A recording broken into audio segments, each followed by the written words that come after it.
Hello, hello, and thank you for joining us here on the Human Resource. I have brought back I don't want to say an old face. I am bringing back somebody who actually helped us through the pandemic. And the topic today is going to be on the difference between 1099s and W 2s, but with the new face, the new look with the new administration. Faith Whitaker from Dinsmore here in Cincinnati. She's the employment practice chair, group chair, and partner. Faith, thank you so much for agreeing to do this. Thanks for having me, Pandy. I'm so happy to be back, and I am actually really glad we're not in the middle of a pandemic talking again. Well, that's exactly right. At that time, we were kind of shooting from our hips. We were collaborating with what you knew, what I knew, what some of the other people that we work with knew, and trying to build a foundation by which to help employers through that topic. And now we've got all of these other topics and 1099 and W-2. This is a topic that never really, it's kind of gone into the shadows, but enough has changed that we really, really need to be reminded. Absolutely, and it's interesting because this final rule came into place, changing really the factors of how we assess whether or not somebody is an employee or an independent contractor last March. So we say this and we have this podcast, but I will tell you that who knows what will happen in the next year or two if if these factors will change again. But it comes up often in my practice where it makes sense. A lot of times our clients are wanting to know, can we make this person an independent contractor? Or is this person really a contractor? Should we hire them on? What's the difference? What do we need to look for? And so it is something that comes up. And I will say that it's, of course, what we always say in employment law, which is depends on the circumstances, right? It depends on the situation. So the final rule, I don't know if this would help just sort of launching into it, Sure. but it talks about these 6 factors, and I'll go through each one because they are a little bit different than it used to be. But one thing to note that I always really think about when I'm telling clients, okay, is this person really an employee or is this person really a contractor, is the amount of control. So if you think of the individual who's in their own sort of business, who's then just lending some services non-exclusively to that company, that is going to be more of an independent contractor versus somebody who is under the sort of the whims of the company, has to come at a certain time, only can work for that company. There's no duration set. Those are going to be your general kind of things to think about. That would be more of an employee. And before we even kind of get into this, you're probably thinking, and some of your listeners are thinking, why do we care? Why does it really even matter if somebody's an employee or an independent contractor? And the reason we care is for tax issues, certainly, which I'm not a tax lawyer, so I'm not going to go through the main reasons that it's tax implications, but certainly tax implications, but also from a wage and hour type of standpoint. Certainly the Department of Labor wants to know, and it's a matter of paying people correctly as well. So we don't want to just say, okay, these people are independent contractors, they get a flat rate of pay, and then potentially they should be classified as employees earning every single hour that they're working. And then we have an issue with overtime essentially. So that's why we even care about this as an employer.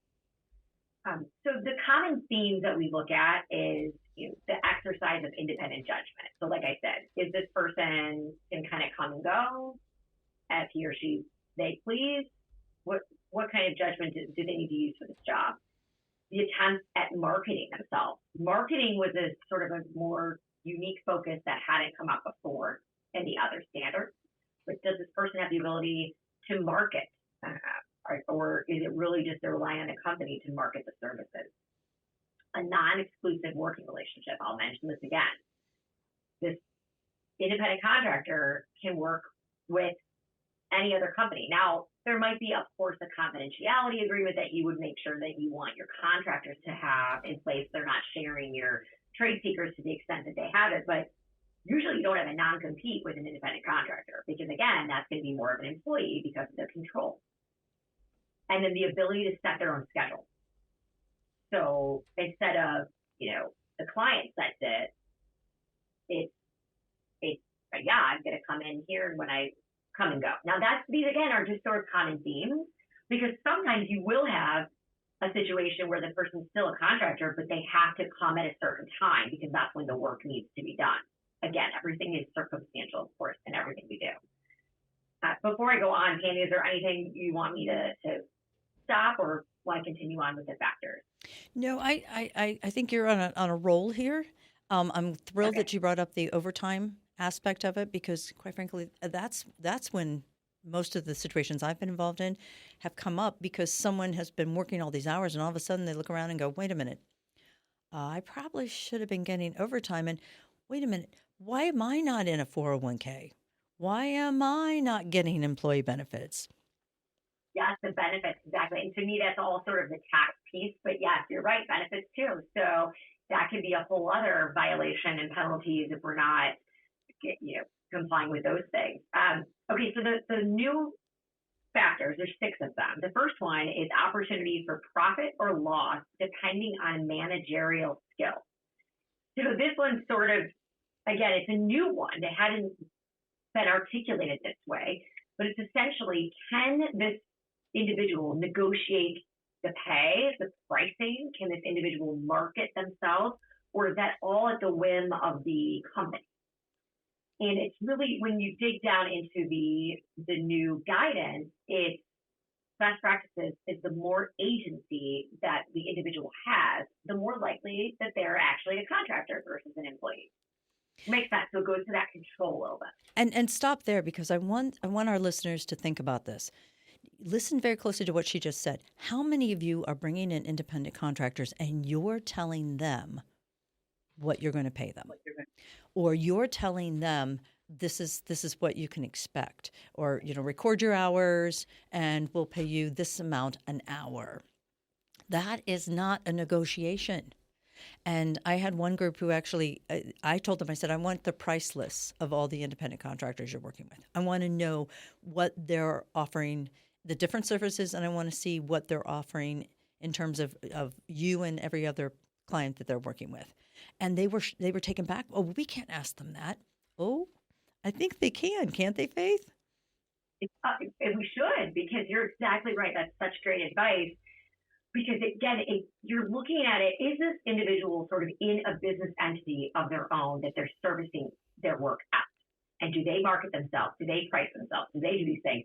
If not, then if we're just setting the price and telling them when they can come in and who they can work with and what they do, that's an employee. That's the control that an independent contractor wouldn't have. So the next one is investment by the worker and potential employer. So I think this one is really, does the independent contractor rent their own space? Do they have their own software? Do they have their own computers? Do they have their own equipment? Now, again, just having, one or less of these. So in other words, maybe the independent contractor doesn't have their own space. That's not going to just completely negate their status. But when we're kind of looking at this, again, it's somebody that has their own business that they're then renting out their services essentially for that business, versus somebody who comes to the same building with the employees that are already there, working with the company's equipment, doesn't have their own marketing, doesn't have their own website, doesn't have any of that. That's going to be more an employee versus the contractor. It's probably ill-placed, and you can talk about this a little bit further, but I even look at in terms of investment is, are they carrying their own insurance? Are they carrying general liability insurance, professional liability insurance? Are they carrying workers' comp? Remember, if these people are coming in and they're not on your payroll as W-2, they are not. If they get injured, what's going to happen if they don't have their own? That's exactly right. Those are all the risks that come with it if we don't have it. I always tell the story because it's my best friend who wouldn't mind me telling this, but she started her own dog walking company a long time ago. Now it's very successful. But at first her accountant, I again won't name names, kept telling her, you should make these dog walkers independent contractors. Again, she's starting a business, it's very expensive. And I said, best friend, not going to name her name. As soon as someone gets bit by a dog, you're going to be in big trouble. That's a big one. That's a big one, right? And sure enough, of course, about 9 months in or whatever it was, someone did get bit by a dog, and she did call me, and she said, thank you so much, because, workers' comp is handling it, and it's all good. And now she has a really successful business and doing really well with it. Still, this was years ago, even before this guidance came out, which was even more strict. But I always, reference that story. The dog bite's going to get you for sure. The other thing too on this topic, and you brought up, the insurance and making sure there's certain things. Of course, we want an agreement like that, but that's not even. Just having an agreement alone with a independent contractor doesn't mean, for sure they're an independent contractor, but it certainly helps. So we definitely recommend putting together some kind of contract with the independent contractor that outlines, like, you are not an employee, you do not get benefits, you need to have your own insurance, you have to have your own space, you have to do this. Whatever it is, we of course can help draft those agreements. We do them all the time. But the more that we can, put in writing, it is another, piece of support to show that this person is an independent contractor versus an employee. Versus if you have nothing in place, then that's definitely harder to say, oh yeah, no, this is an independent contractor. Well, let me jump in here, and I know we're running out of time, but I also want to say, ladies and gentlemen, please do not offer them a confidentiality statement that has the word employee used throughout the document. Please do not have them signing your employee handbook, because you want to make sure they know where to park and where the recyclables are. And I'm still finding companies that do this. So please make sure, and everybody's heard me say it over and over again, but there are certain documents that are legal documents. And this is one of the most important. An independent contractor agreement is not something you pull off the internet. It's not something you cut and paste from your previous lives. And I'm going to add to that, Faith, I tell my people, I want them to have a statement of work so that it looks fractional. It is project based. So there is no long, unlimited time period. We're going to pay you this amount that we've negotiated for this project. And if we extend you and have you work on another project, we're going to have another statement of work. That's really great advice. And that actually lends itself right into the next one, Yay. Which is the degree. The degree of permanence of the work relationship. So it should be definite in duration.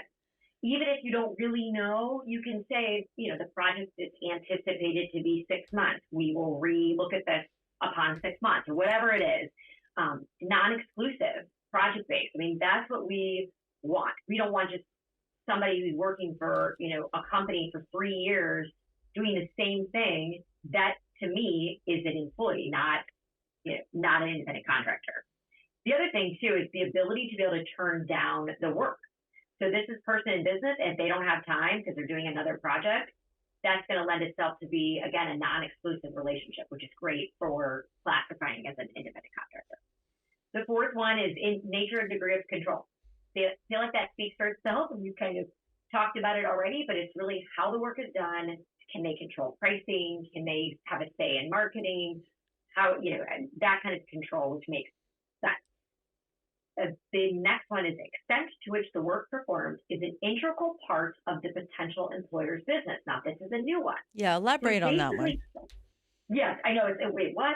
So the extent to which the work performed is an integral part of the potential employer's business. Now, if what this person, the independent contractor, is doing is the main thing that this employer does, then that's going to make it seem like that independent contractor is not one and more employee. They give an example from the DOL. This is sort of simplistic, but they talk about a farm, and they mainly just harvest tomatoes. So, of course, if we hire somebody to be a tomato picker, they're going to be an employee. Versus if they hire someone to do payroll just every once in a while or seasonally, they're not doing tomato picking. They don't really have anything to do specifically with tomatoes, so that's going to be an independent contractor. So it's a little different, though, I think. Skills and initiative is the last one. And I think that this is really talking about whether or not they have a business-like initiative. So they say that a couple times, business-like initiative, which I think goes to, can they market themselves? Do they have their own company? Do they even have their own website? Do they have or they have an LLC? What those types of things, or are they really at the behest of the company when they're working? Can I add Those in? are the oh yeah, please. Can I add? I always interpreted that part too to be that we're not hiring somebody that we have to train. Now maybe we're training them on proprietary software or equipment, but we're not training them to be an accountant, or we're not training them to be a graphic designer. They are who they are, and we're bringing them in because of that skill set. That's exactly it. So the example from the DOL, again, I think these examples are helpful, at least picturing this, that they say a highly skilled welder provides a specialty welding service, such as custom aluminum welding for a variety of area construction companies. The welder uses these skills for marketing purposes, to generate new business, to obtain new work.